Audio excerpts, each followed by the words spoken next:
going in here. I feel you, Christian. All right, so I want to welcome everybody to our first Familia meeting.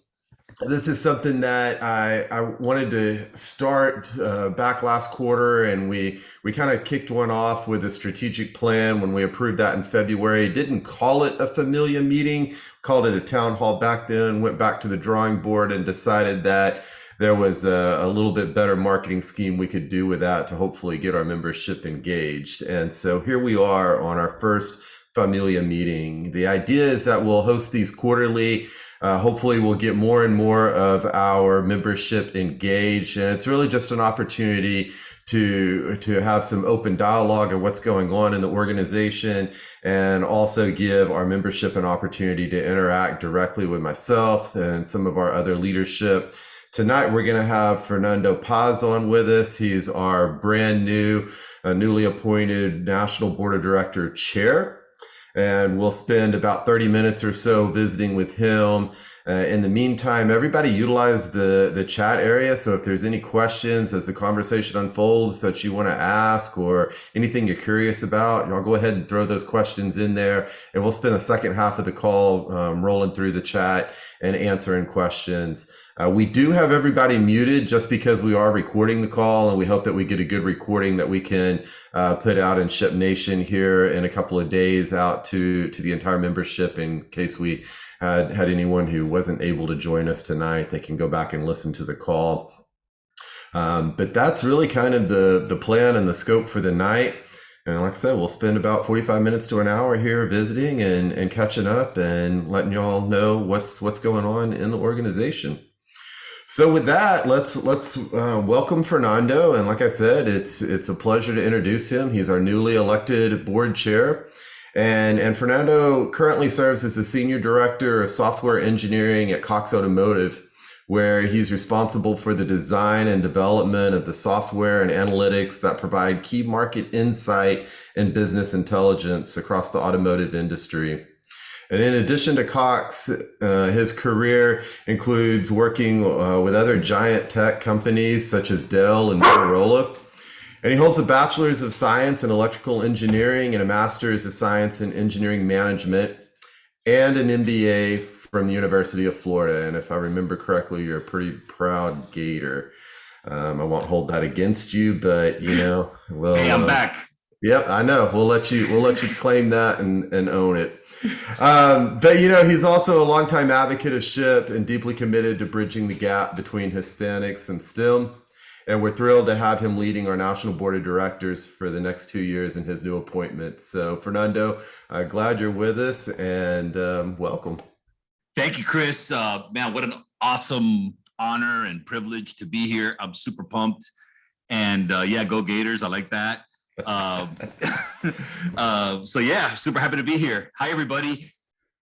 Awesome. Well, why don't you, for Fernando, for the ones of you that haven't met him and had a chance to interact with him at all, why don't you give us a little bit of a rundown of just who you are? And we were chatting before we got online, and you're sitting in South Padre right now enjoying the beach, but give the members a little bit of insight into who Fernando is. Sure, sounds great, Chris. So welcome, everybody. So my name is Fernando Paz. I was born and raised in Miami, Florida. My parents are Cuban. They immigrated here, were factory workers, and really emphasized the importance of studying and working hard to really take advantage of the opportunities that America had to offer. And I really leaned into that sentiment and was the first in my family to get an advanced degree. And I'm really grateful to just the upbringing that I had that made that possible. More specifically, La Familia that I had that made that possible, right? And as I reflect on what it took for me to graduate, because I thought college was grade 13, 14, 15, 16. I had no idea what to expect or anything. So it took financial help. It took encouragement help.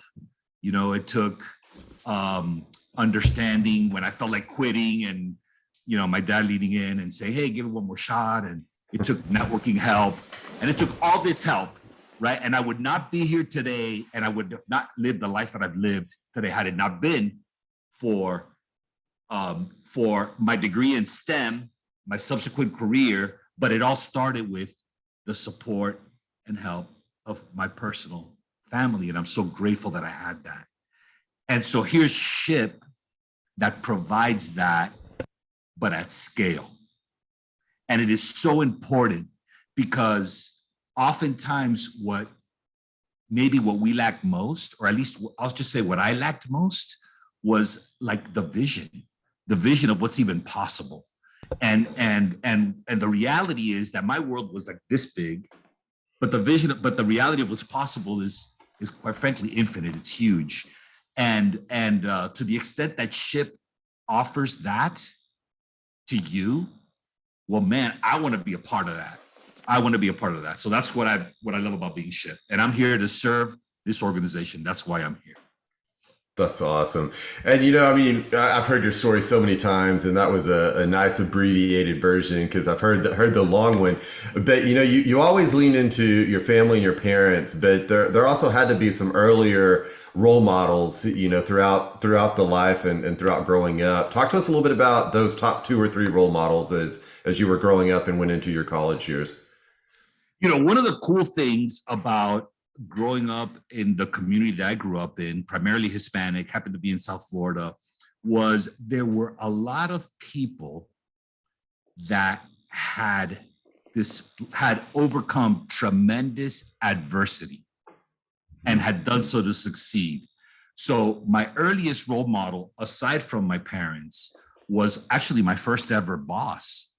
And his name was Mr. Santiago Hernandez. And Mr. Hernandez was a huge theater owner in Cuba, ran a whole bunch of theaters in Cuba, came to America, started off super small.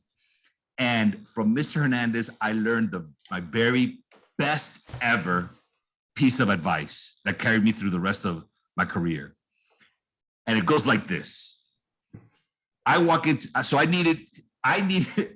reason I meet Mr. Hernandez is because I needed to buy a decent shirt. I was a teenager in Miami, wanted to have a social life. And in order for me to get a decent shirt, I needed to get a job. So here's Mr. Hernandez, lives this little theater in Miami, has a help wanted sign. And I asked my dad, hey, Mr. Hernandez is my dad's cousin. So I'm like, hey, Dad, can you put in the good word? He's like, sure. Next thing I know, I'm walking into my very first ever job interview. And Mr. Hernandez tells me, Fernando, I don't need you for this job. And I was shocked. What is this guy talking about?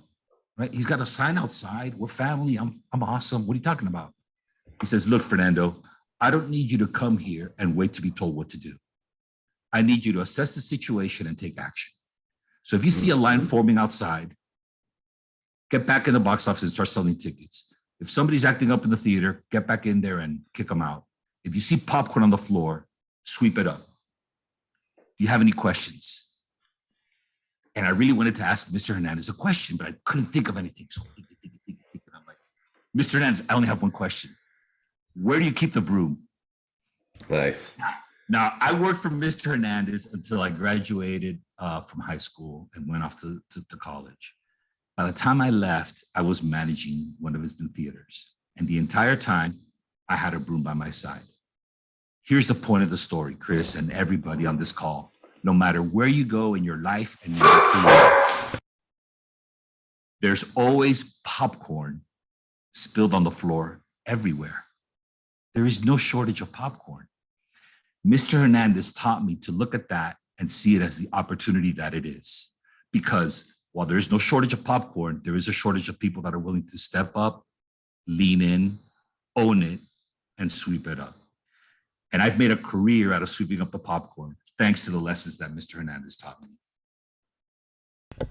No, that is so true. And I think, oftentimes as leaders, as our career takes off, we tend to sometimes balance the broom with the power and the title.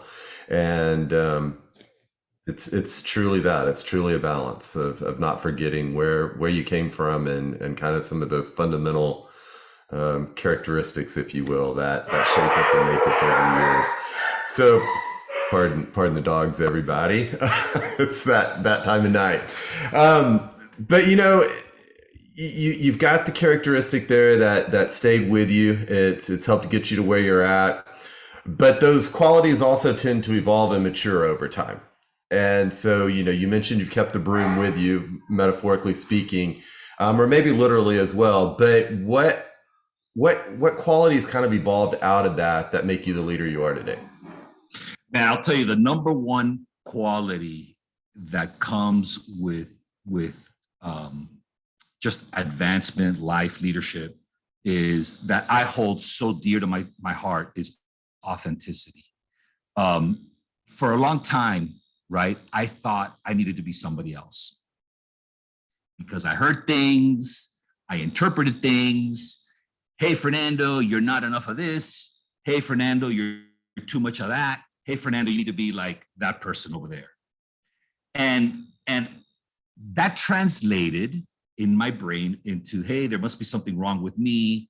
Let me figure out like kind of a way of portraying myself to meet all these expectations that I either imagined were being placed on me, limitations that I imagined that I had, or stuff like that.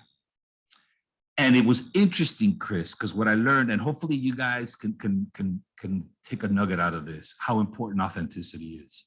Because what happened is I would get good performance reviews. And those performance reviews in my brain translate into, oh, wow, I fooled them. Because I became more of that, or I became more of that. I became less of this other thing. I became more like that other person. Therefore, I fooled them. And in my mind, it turned into this cycle of, oh, how am I going to fool them next time? Wow. And it was incredibly exhausting.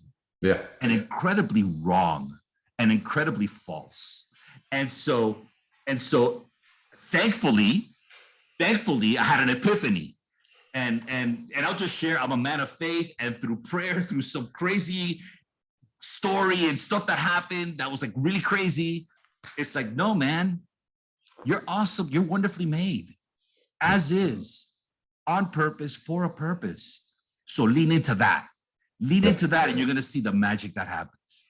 And so the number one characteristic that I would just bring to the table is bring your authentic self, because at the end of the day, you are wonderfully and uniquely made.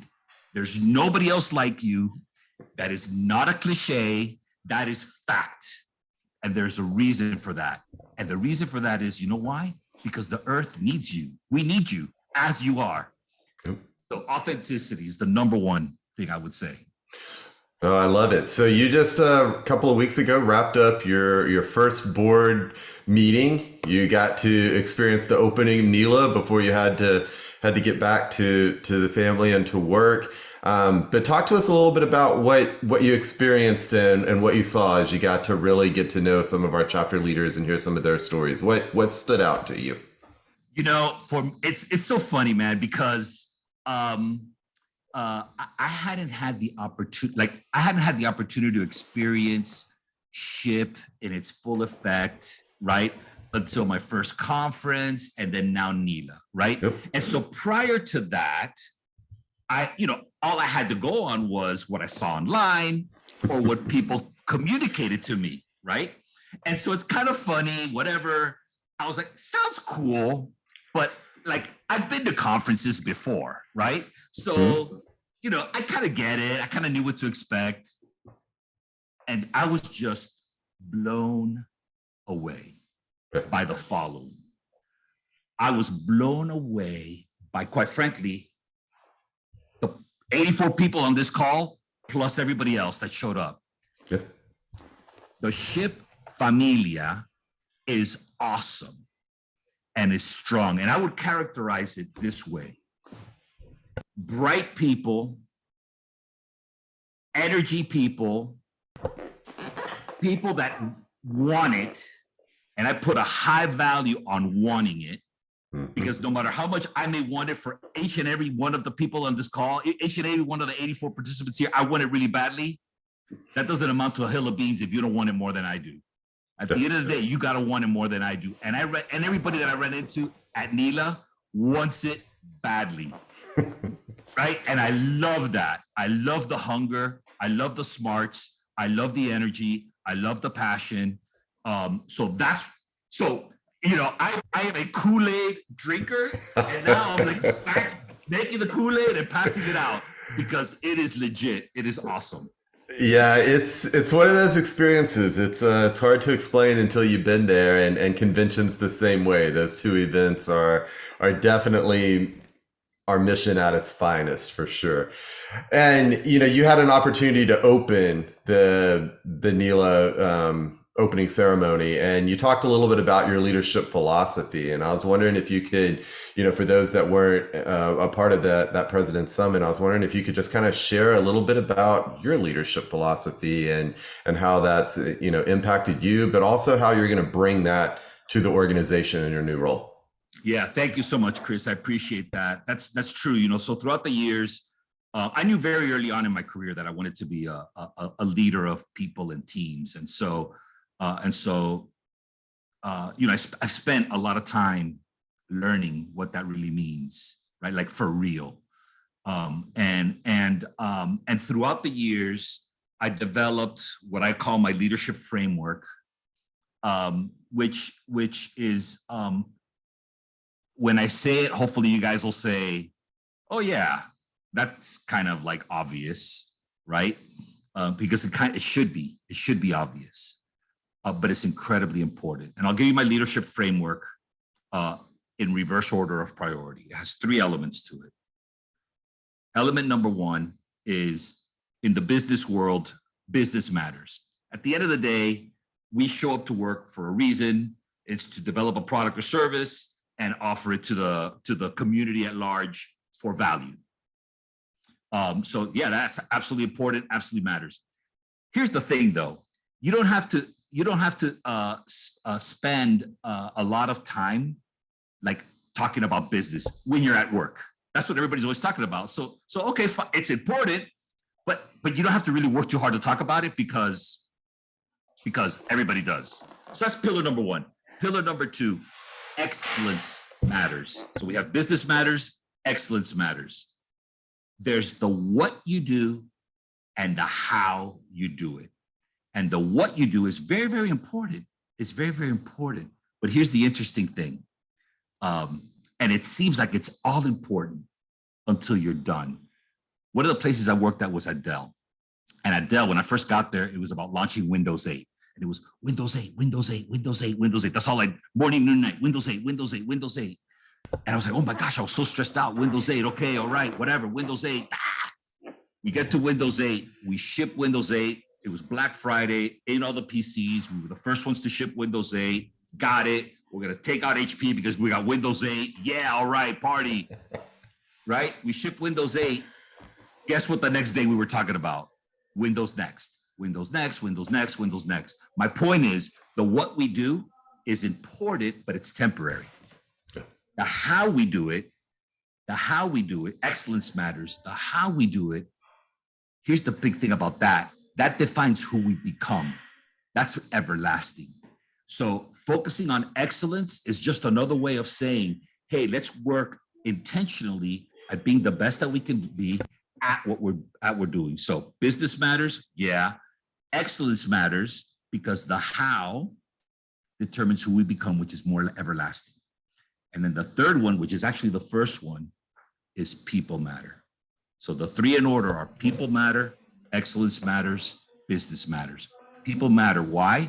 Let's go full circle. That's exactly why I started. Because you matter. Because you are awesome. Because you and your authentic beauty is needed and significant and important. And it's a reminder to me and a reminder to all of my leaders to be intentional about people. Because at the end of the day, as a leader, I'm here to serve you in the best way possible. So people talk about servant leaders and I'm like, yeah, is there any other kind? Like, duh, of course. So my leadership framework, people matter, excellence matters, business matters. Thank No, you, Chris, so for that question.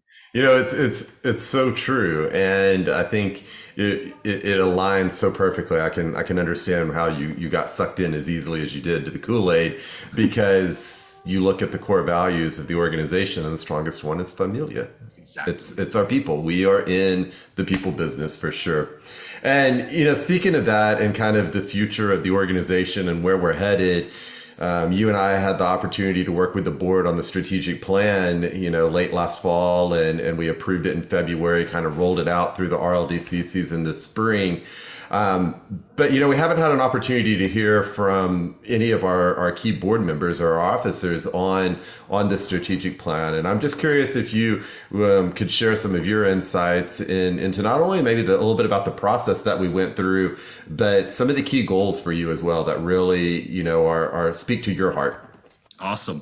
Yeah. So I think the strategic plan process was the highlight of my board career, let's say, with SHPE. I absolutely loved the whole experience. And here's why, Chris, because I remember when I was being interviewed and I really wanted to get on the board, and I was like, man, I was praying about it and really working on it. But I was told, hey, we're transforming, right? From a board that was more like in the daily operations part, yep, into a more strategic board, into a more, let's say, professional kind of a board setting where we're setting strategy and we're going to run it more like a professional entity. And I really love that, because to me, it laid out the job, which is it's a transformational job, right? So guys, we are becoming, I talk about becoming, SHPE is becoming. We're standing on the shoulders of giants, but we're not done. We're standing on the shoulders of giants to get to the next level. So anyways, it was a transformation. Like, I viewed it in my head, it's a transformational role. So we go to the strategy session, and what was cool to me, Chris, which I saw, and kind of a little bit as an outsider coming in, I saw that transformation happening before my very eyes, because we started, and at the beginning, to me, it sounded like we were leaning in to the stuff we already knew. Yes. So, hey, let's do more of this, let's do more of that, let's do more. And there was like 50 things. Hey, let's do these 50. And it was basically all the 50 things and more that you guys are already doing, right? That you, from an operations standpoint, are already doing. So I was like, okay, no. This doesn't sound very strategic to me. So in that meeting, we went from 50 to 3, right? And what's cool about the 3, and let me just share with you what the 3 are. The first of the 3 is, I call it strengthening our core, right? It's an acknowledgement. It's an acknowledgement that SHPE is awesome at a set of things. So let's lean into those things that we are already fantastic at. In the book, Good to Great, it talks about leaning into the stuff you're good at and get great at it. That's what pillar number 1 is strengthening that aspect of our organization, which is awesome. Pillar number 2 is grow. And pillar number 2 is an acknowledge. It's actually a challenge to us. It's a challenge to think beyond our comfort zone, right? And explore adjacencies that for growth, because there comes a point where we've kind of tapped out everybody we're going to tap out doing the things that we're doing, right? And we continue to do the things we're doing, but we're gonna tap. It's like an S curve, and we kind of like tap it out. So we got to do something different. So pillar number 2 is a challenge to us. It's an acknowledgement that, hey, let's be innovative.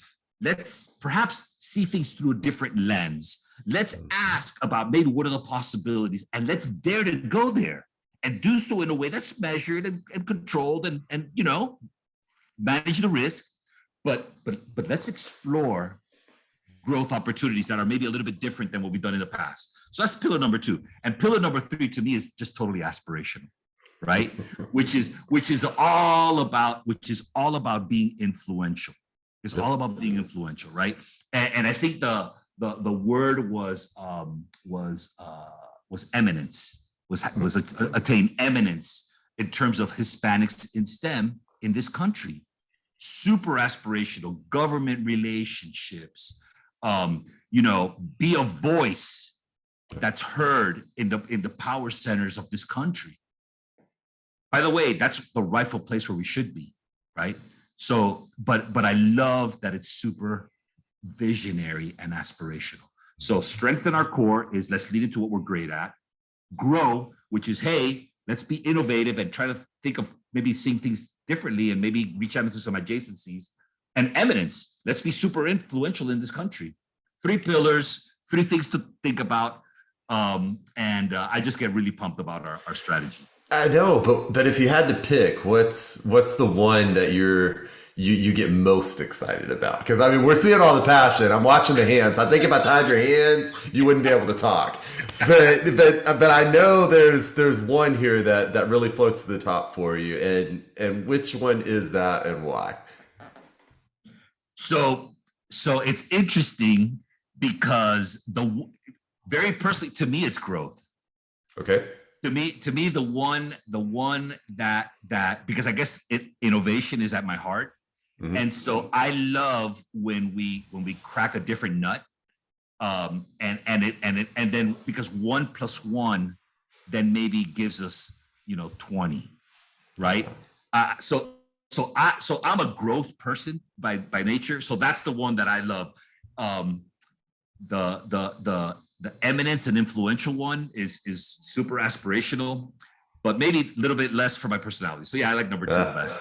Well, I'll pick up 3 for you, and I know a lot of the membership and the ones that have been around for 20, 30, 40 years, they're gonna lean into that first one. But yeah, that eminence and putting our members front and center is one of the big ones for me, as you know. So I really look forward to the next couple of years and where we're headed.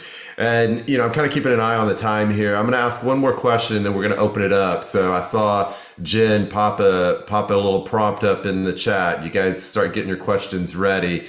But kind of piggybacking off of some of the growth and what's to come in the future years, a lot of things post-COVID, a lot of uncertainties. We have a lot of those strategic conversations at the board level.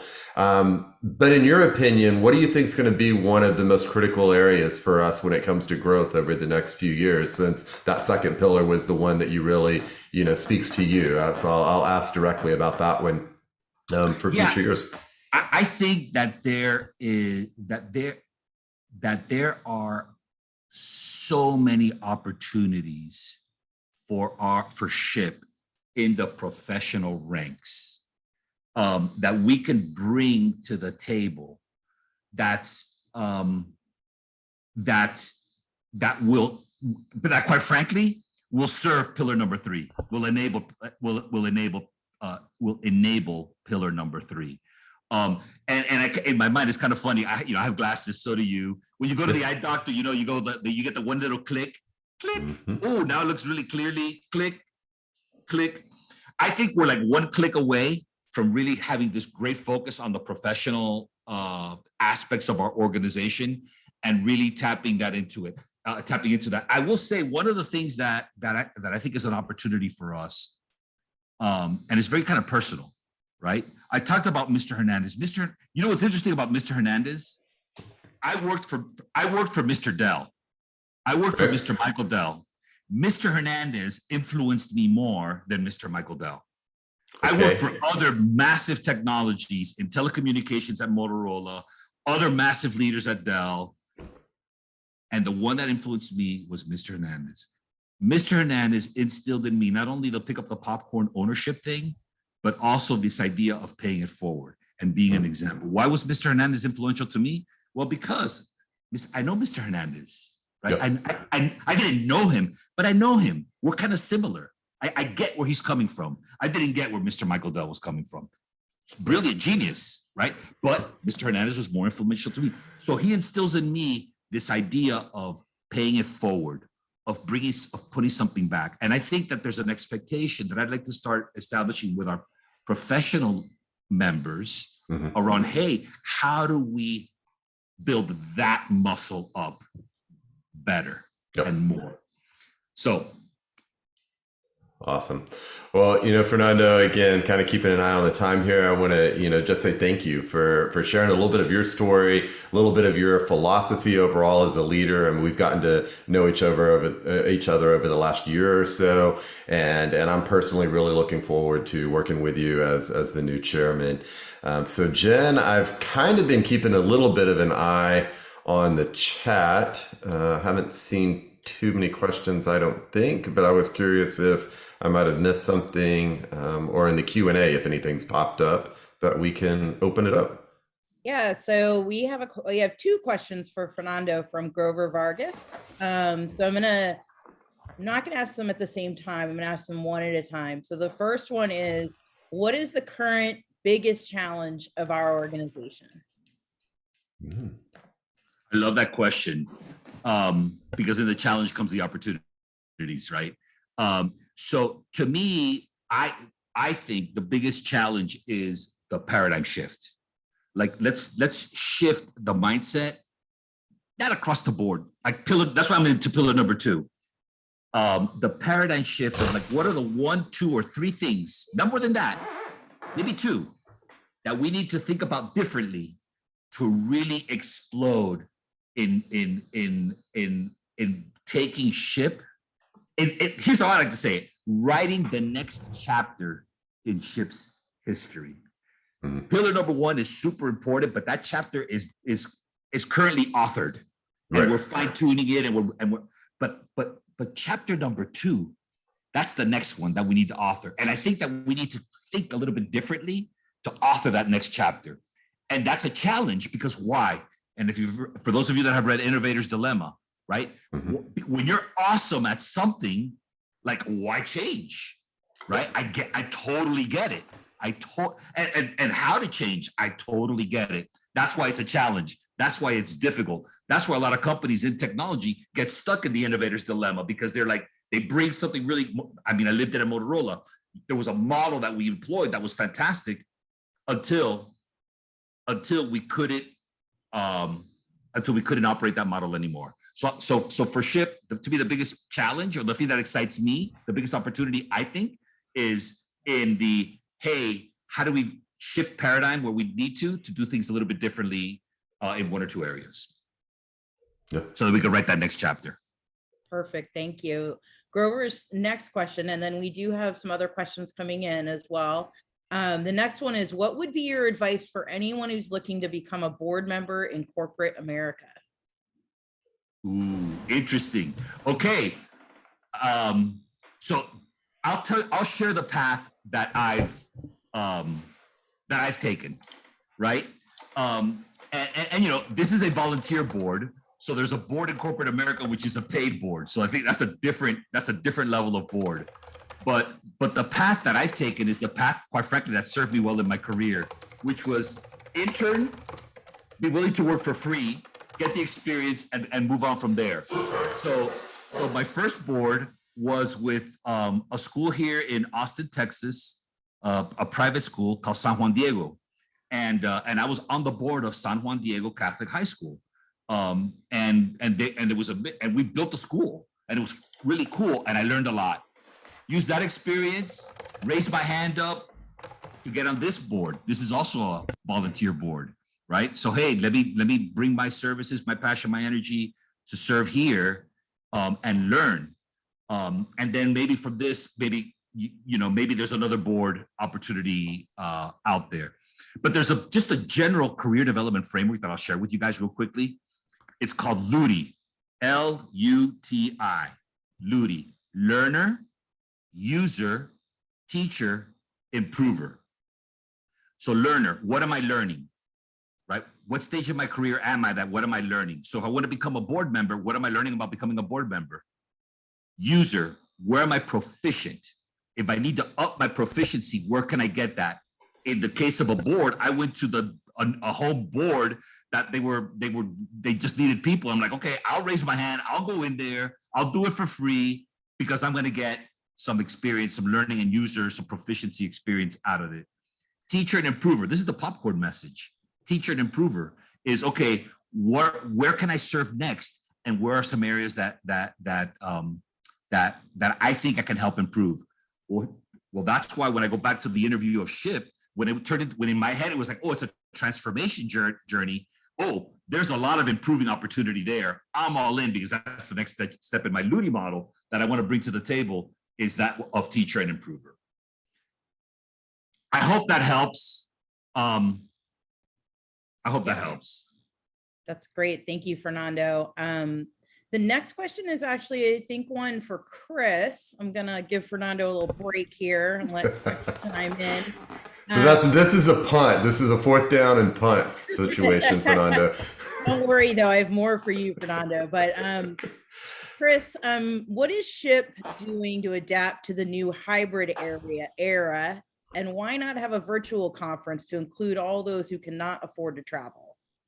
No, that's, great question. And I think the uncertainty of post-COVID is got this one on a lot of people's minds. What's the new normal going to look like when it comes to in-person events, hybrid events? Are we going to live stream certain components? Are we going to do completely virtual events? And it's, it's one of those that we're starting to really look at. So this year, one of the things that we are going to do that's a little bit different, and I've put this out on a couple of podcasts already, so hopefully you've already heard this and you may not be hearing it for the first time, but we are going to actually put a pause button on our RLDC model spring of 23, and we're going to try something different.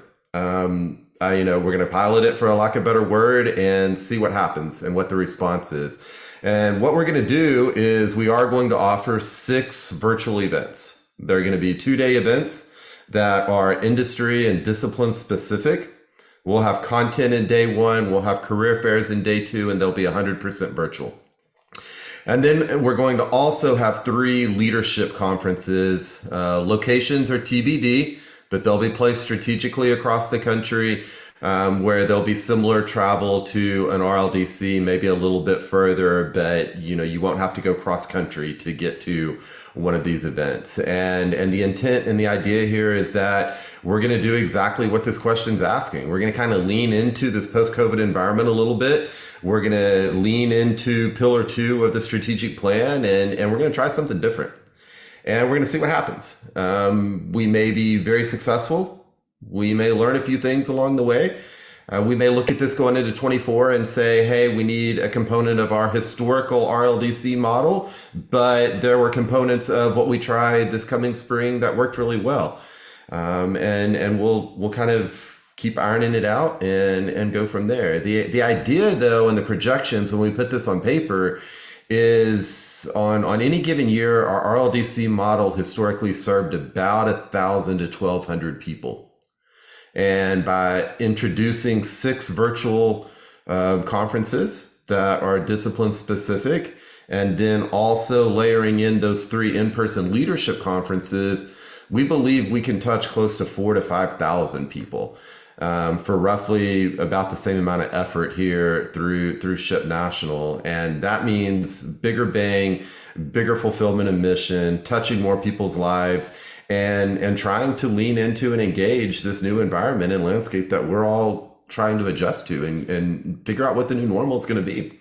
So I'm not saying that RLDCs are going away permanently or anything like that, but we're gonna just hit pause and we're gonna try something new in the spring. So hopefully we get some really positive impact. We also know that industry's asking for some disciplinary specific events and some job fairs where they can target some types of candidates that they historically may not have targeted, and this may be a way to do that.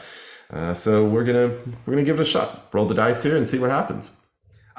I'll just echo real quick. I love this answer, and I'll just share with everybody kind of why. When I talk about, this is innovation. This is, hey, let's click the lens just a little bit different, and instead of going vertical across all the board, let's go horizontal, very specific. We're going horizontal, now let's go vertical. Right, let's go discipline specific. Let's lean into virtual, but let's do so in a way that's measured and experimental, so that it's responsibly done. We learn from it, and then we move on and start doing things a little bit differently. So I love this answer just because of multiple aspects of how it's being approached. Thanks, Fernando. We did get a follow-up that says, as you say, discipline specific, how does that include professionals? That's a great question. And thank you for that one, because what I didn't mention is I mentioned the 6 virtual, but one of those 6 we're going to dedicate specifically to professionals. And I can tell you our IPCs and a lot of our corporate partners are extremely interested in this one. They want to get to mid-year, that 5 to 7, 10-year professional. Want to have access to them. And we know the content looks a little bit different than it does for early career. And so we are very excited about that, and we will definitely have a virtual conference specifically for professionals moving forward. Super cool. I just through network, right? Hey, Yeah. introduce me to SHPE. I brought in the company. The number one thing that they asked was exactly that. They're like, I get what you do entry level. What can you do for me from a professional standpoint? Yep. So to your point earlier, Fernando, lean into the professionals a little bit here and create an opportunity specifically for them along the way as well. Yep. Yep. So we have a question here from John Liu. Are there any, I think this is maybe for Chris, are there any new plans in the works to help guide the next generation starting at an early age, like middle school, in the direction of STEM? Yeah, so we are starting to relook at our junior chapter structure. So one of the things that we've done in the last 6 months is we've more than doubled the number of staff dedicated here at SHPE National to our membership and our chapter operations specifically. So you will see some more activity coming out of this area. You're going to see a lot more support, some standardized approaches to help everybody really just know how to operate and what some of those best practices are that are coming out across the country. And as part of that, we know that the data tells us the younger we can begin to interact and engage the students, the more likely they are to successfully establish a STEM identity. So we know the data pushes in that direction. I think for the biggest part, the hardest part about this, I should say, is really making sure that what we're doing and what we're branching into, we're doing it successfully, and recognizing that as an organization, we can't be everything to everyone. So there is going to be a little bit of a balance that particularly, you get down into the elementary ages and stuff. It may be a matter of a really strong community partner that we bring to the table and say collectively, we're gonna partner up with some of our chapters and some of our leaders to serve the community at that age, but we're gonna do it in collaboration with someone else. Again, it's gonna be really hard for us to have expertise in every area. Similarly, on the professional side, we likely will not be the expert in developing corporate executives and board members. But there's a lot of organizations out there, some key ones particularly, that focus on those areas and serve the Hispanic community. And I think that there's a big opportunity for us as an organization to define those partnerships, but not only define them, but own them publicly and say, collectively, we are now moving forward to serve this community in a way that our organization hasn't historically done. So I think that's really going to be the answer. We serve high school.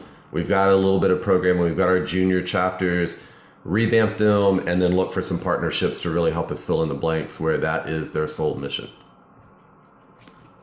All right. Thank you, Chris. I got a couple before via email, but we just had another one come in from a live attendee here. And it says, what support do you offer international students at US campuses? Yep. So actually, I'm going to kick this one to Brianne because she's probably got the best and most experience in this as our director of chapters and membership, and I know she's on the line. So Brianne, I'm going to let you jump in here and talk a little bit about international interaction on U.S. campuses. I just have to unmute her, so hold. You got it. A second, if I can find her. There she is. While you do that, I'm going to adjust my lighting here, so I'll be okay. Good. You're getting a little dark, little evening glow there. Brianne is she is permitted to talk now, so yes. Perfect. So I'll jump in. Thank you for that. I will say we actually have some chapters that have actually kind of helped better educate us from the SHIP staff side as to what they've done. Again, I'm going to give a shout out to some of our chapters in Florida that have helped create directories for the type of corporate sponsors, the potential internships and ways to find that. And I will say one in particular that I was actually even raised to my awareness that in mentoring an international student from the Florida area, he was able to show me kind of some of those resources. So I'll say for any and all international students, DACA, undocumented, kind of wherever you fall, please email us at membership@ship.org. We know every situation is different depending on what US campus you're at, depending on the state. So we want to make sure that we provide the level of support specific to your needs. So again, I'll put it here in the chat, but please email us at membership@ship.org and we'll make sure that we get you connected to get those answers. If not, we'll certainly reach out to those who can help us get that answer. Yeah, and I think the other piece when we talk international that's important to remember is our mission and our focus as an organization is here within the US. So we're not an international organization.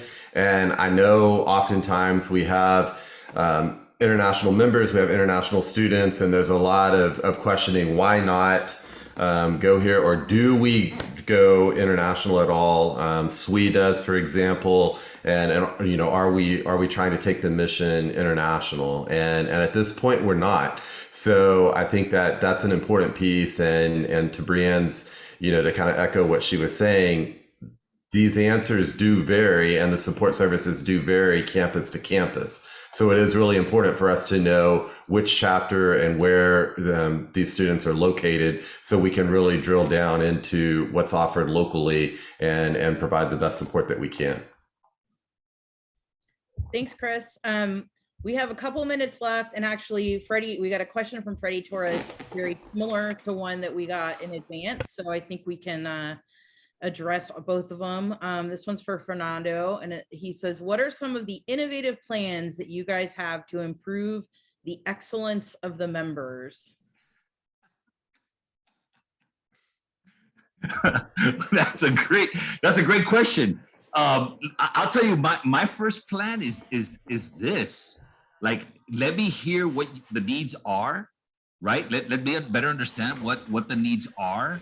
Because, you know, I'll just tell you from where I sit, it sometimes gets difficult because SHIP does a lot of really good things. And so where are actually, I was actually thinking about that, Chris, when you were kicking off this whole meeting.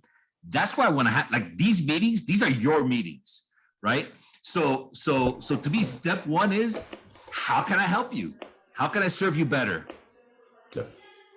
Yeah, and Freddie, I'll piggyback a little bit here as well. So we do have, last fall and early this year, we launched a comprehensive needs assessment for the membership. We had over 4,400 responses. That is in analysis right now, with the data results starting to come back, the raw data starting to come back to us at management from the analysis. And as that comes in, we will be producing some type of publication that really kind of highlights what those summaries were and what those key needs were that the membership identified. And then we'll take that data, we'll cross it with the strategic plan, and we'll really start honing in on particularly that second pillar of where's the innovation, right? What is the membership voice saying? What's the strategic look like for the organization, and where's that overlap? And how can we best position to meet some of these needs? I can tell you right now, there are a handful of things that have started showing up in the data. For example, micro-credentialing is one that's come up quite a bit. Professional development for both early professionals as well as mid-career professionals is another area that continues to come up. And we'll drill down into the data as we get the analysis back and look at, okay, well, we know that professional development's there, but what topics specifically? You know, as an organization, do we need to be partnering with a discipline association or a technical association out there to be able to bring some technical professional development to our members, or is the need more in leadership and soft skills? right? And what did that voice say to us, and what did that tell us? And so that's where we'll start really customizing things over the next 12 to 18 months and be able to speak to them specifically based on the needs of and the voice of the member. The other piece that pops up in that second pillar that Fernando is so excited about in the strategic plan is also leveraging and making sure that we're paying attention to the latest trends that are coming out in industry data, as well as what's being published in academia out of some of the latest research. So, Kimberly Douglas and the Research and Innovation Division here at SHPE National, they stay in tune with all the latest and the greatest coming out of academia. So they're looking at the voice of our members. They're looking at what the latest and greatest is coming out of research and innovation when it comes to academia and new programming. And then we're layering both of those in over the strategic plan as well. So we really kind of took a step backwards about 9 months ago and said, hey, we've got a lot of things going on. We've got a lot of things we do really good, but in 5 years that I've been here, we hadn't done a needs assessment and heard from our membership directly. We had started paying attention to what was coming out of academia, but we really weren't leveraging that data to drive what the innovation was going to look like for the organization. And so when we look 12 to 18 months out from now, that's what's going to be driving a lot of the programming. We should be able to say, we're launching a new program. Here's what that program entails. But more importantly, this is the need that it's specifically addressing. And here's the data to support why that need's important. Yeah. And that's something that historically we haven't been able to do. Let me point out two aspects. So I think there's a tremendous opportunity in allyship and in leveraging that. That's a whole other topic.